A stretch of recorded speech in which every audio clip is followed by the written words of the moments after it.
We want to play a video, a recent video. It's with another gentleman who does transmedia or talks about transmedia, and his name is Houston Howard. Okay. And he's an author and an instructor here at LA Film School. And this video, as of many videos with Houston, has done incredibly well. So we want to play it. It's got a lot of comments here.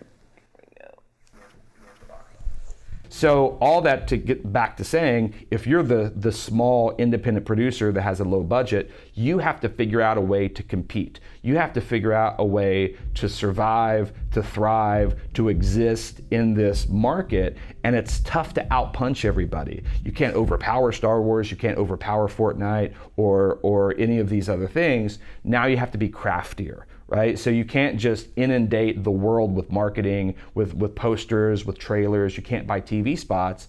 So what can you do?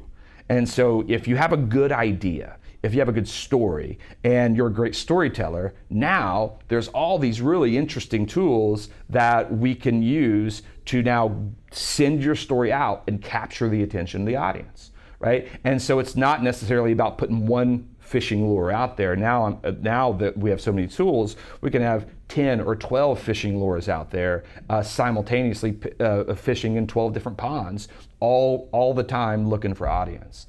And so what I get though is independent creators saying, one, I don't know how to do it, or even if they know how to do it, they say, that seems like a lot of work, right? And that, to me, that is such the wrong mindset to have, right? Because we talked about this in the first round of interviews we did, is I always encourage independent filmmakers to be thinking as entrepreneurs rather than just an artist.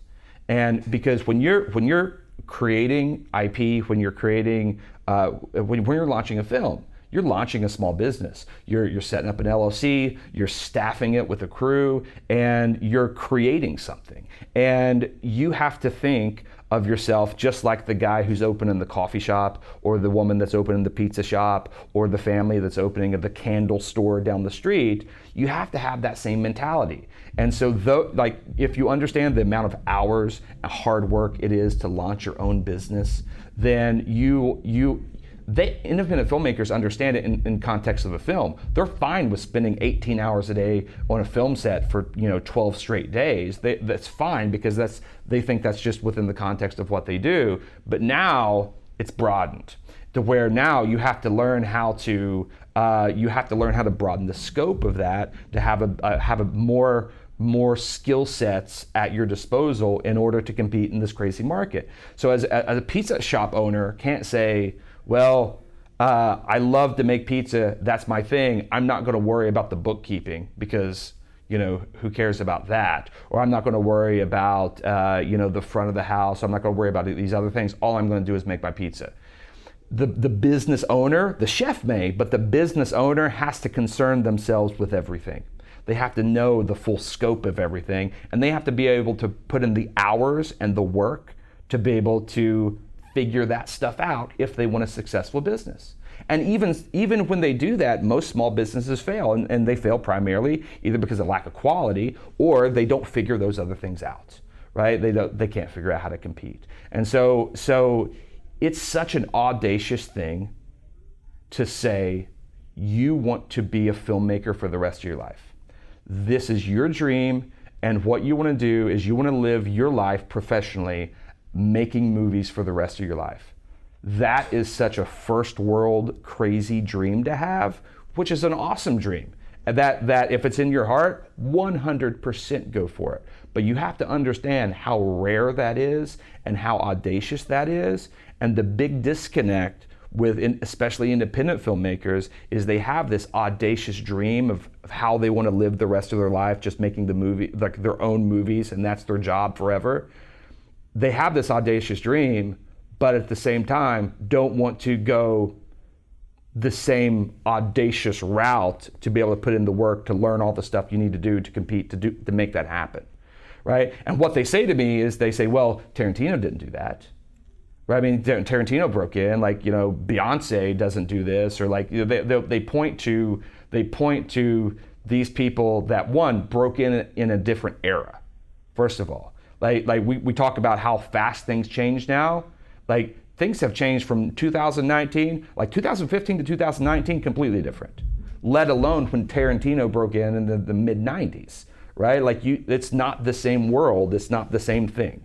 And the problem that I think people have is they look at Tarantino or they look at Scorsese, they'll look at these people, Scorsese doesn't do transmedia, I don't need to do transmedia, right?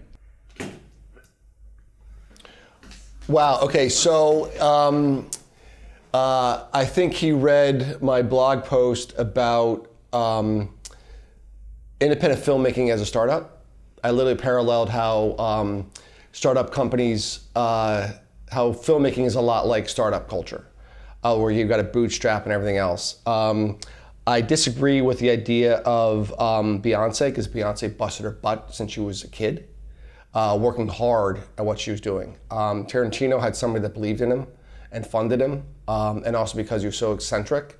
And those eccentricities do attract people. And the whole idea of transmedia is, I'm not doing transmedia because to try and drop other lures into the pond to fish.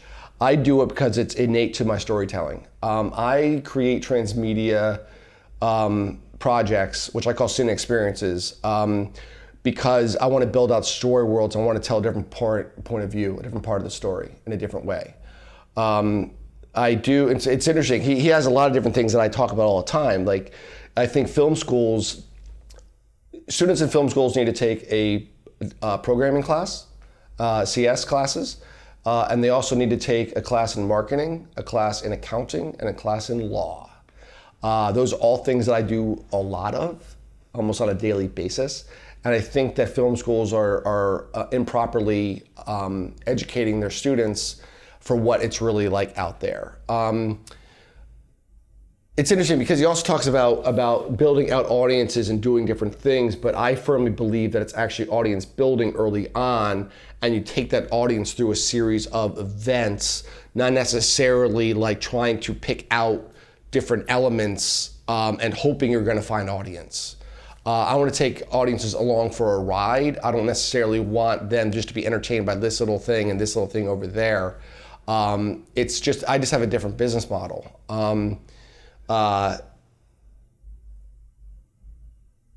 Yeah, I do agree with a lot of things that he's saying, especially from the business standpoint. But in terms of I'm not certain I got anything about like transmedia producing though, quite honestly. Okay, well, he has other videos we could. Okay. I wanted to follow up on something. Why coding and why law? I get the marketing part, but why? Oh, I deal with law all the time because you deal with contracts. Everything's contractual. People don't realize you need a clean China title for a film, and people probably don't understand what the hell I'm saying right now, and that's why I need to know law.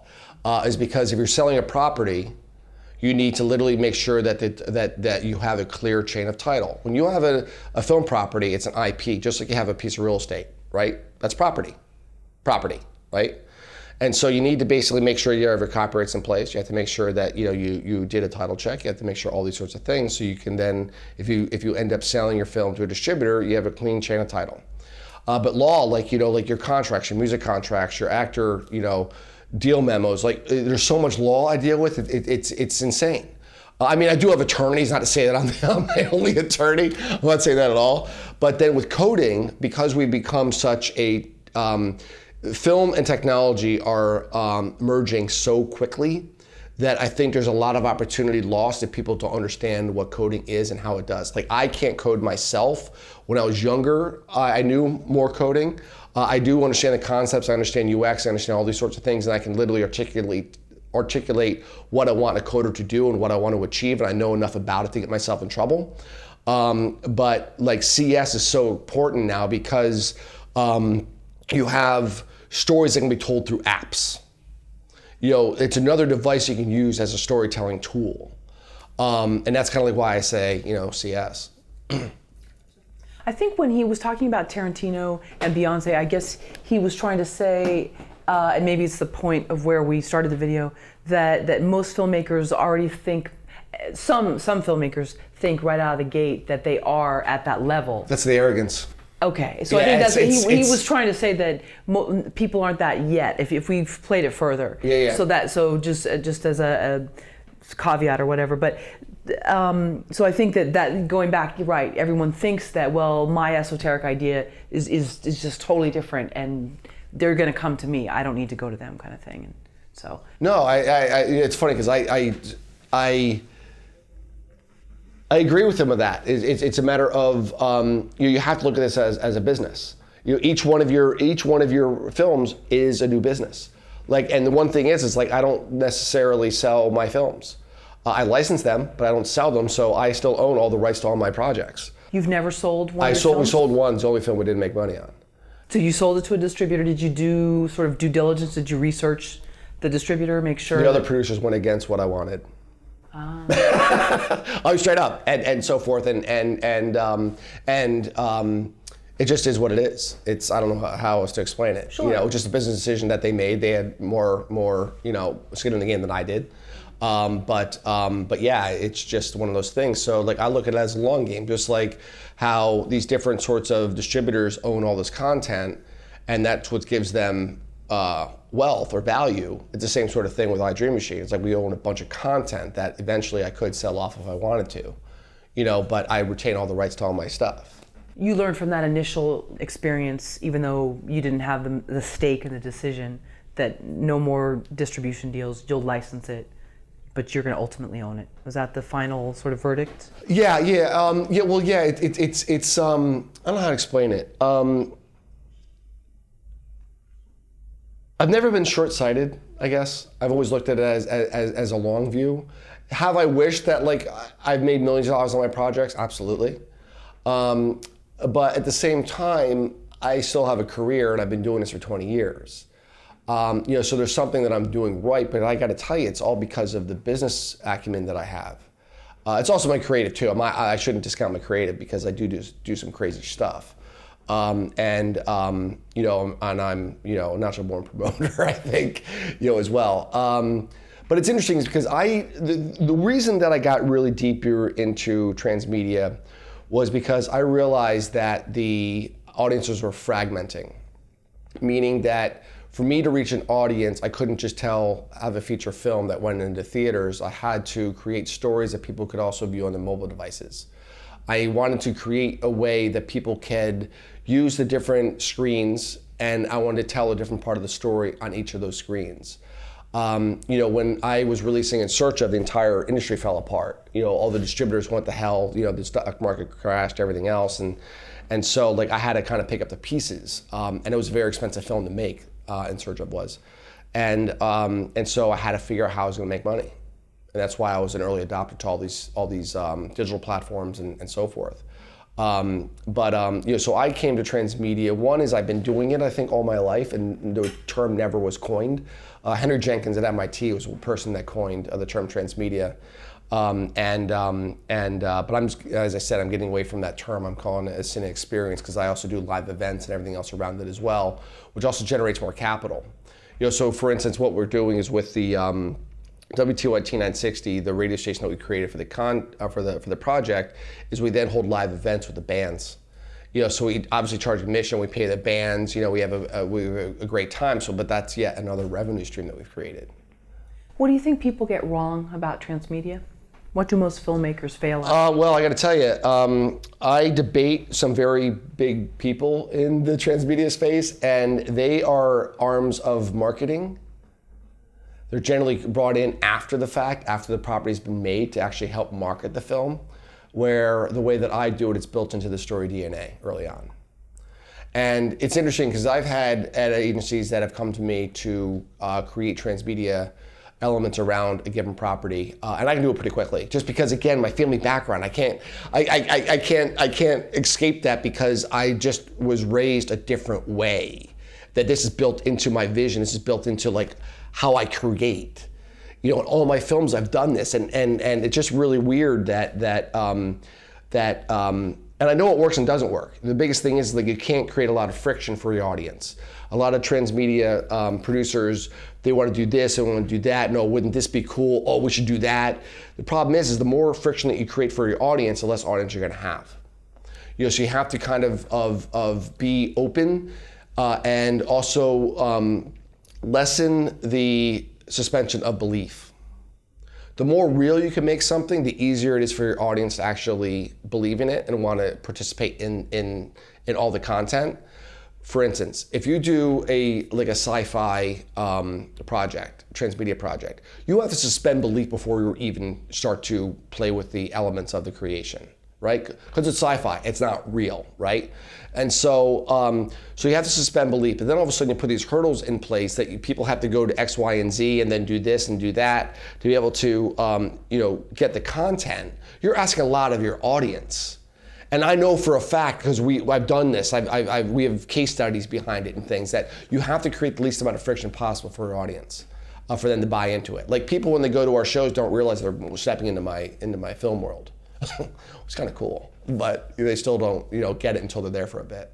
So sorry, let me see if I understand friction. So friction would be where there's like sort of too many things going on in terms of diverting attention so that you could create another story? Not necessarily just that, but it could be just something that you have in your website that you want someone to view something, and then they have to answer 4 questions to be able to unlock a mystery code, to be able to then access a QR code that then brings you to a mobile app that brings you back to a Microsoft. It's like, you understand what I'm saying? Like, okay. All these crazy things for people to do. Yeah, it's fun. It's a puzzle. We can do some stuff with AR or do the same sort of idea. But I think you have to simplify it for the audience because this is new for people.